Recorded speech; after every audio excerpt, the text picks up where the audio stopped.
Dans la vidéo précédente, j'ai dit faites semblant jusqu'à ce que ça arrive. Ce que ça voulait dire, c'est si vous voulez que quelque chose arrive dans votre simulation, dans votre vie, il faut faire semblant. Et en fait, ça a généré plein de commentaires, ça a généré plein de réponses. Et c'était assez cool les réponses parce qu'elles étaient ludiques dans le sens où on m'a dit ouais mais du coup je fais quoi en fait je dépense tout mon argent en faisant semblant que je suis riche ou je quitte mon boulot. Oui et non, parce qu'en fait vous pouvez toujours agir depuis la matière. Et agir depuis la matière, le problème avec ça, c'est que c'est hyper lent. Parce qu'agir depuis la matière, c'est juste transformer son intérieur. Donc, prenez le raccourci et agissez depuis l'intérieur, en fait. C'est pour ça que je disais « fake it until you make it ». C'est ce que ça voulait dire « faites semblant jusqu'à ce que ça arrive ». C'est-à-dire que vous devez vous connecter avec votre part intérieure pour pouvoir changer ce qui est à l'extérieur. Et ce que ça veut dire, c'est utiliser votre imagination. L'imagination, c'est souvent déprécié ou c'est souvent c'est souvent un peu négatif, un peu péjoratif quand on dit t'as trop d'imagination ou c'est dans ton imagination, mais en fait c'est la clé. Et pour pouvoir générer des trucs, il va falloir que vous changiez votre perception de l'imagination. L'imagination, c'est un outil hyper puissant. C'est un outil hyper puissant qui vous permet d'imprimer quelque chose dans l'invisible qui va devenir visible. Et c'est ça qu'il faut que vous fassiez, en fait. En gros, c'est pas genre, je vais dépenser tout mon argent, je vais faire ci, je vais faire ça. C'est le comportement intérieur que vous avez.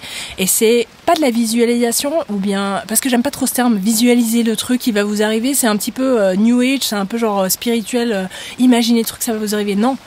En fait, changez votre monde intérieur dans l'imagination. Et dans l'imagination, ça veut dire connectez-vous avec votre part qui est justement, parce que souvent le sujet c'est comment je fais pour avoir plus de thunes, comment je fais pour attirer plus de clients.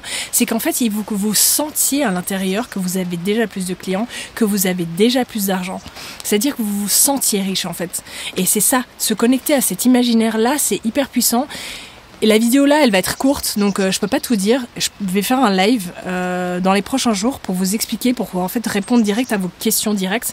Mais ce que j'avais envie de dire, c'est pour pouvoir faire ça, pour pouvoir appliquer ça, il faut que vous changiez votre vision de l'imaginaire. L'imaginaire, c'est pas juste l'imagination. L'imaginaire, c'est un outil puissant, je le répète parce que c'est important. C'est un outil hyper puissant que vous allez utiliser, pas pour faire de la visualisation, pour répéter ce que vous voulez être dans la matière. En fait, l'imagination, ça imprime dans l'invisible ce que vous voulez voir dans le visible. En gros, c'est ça.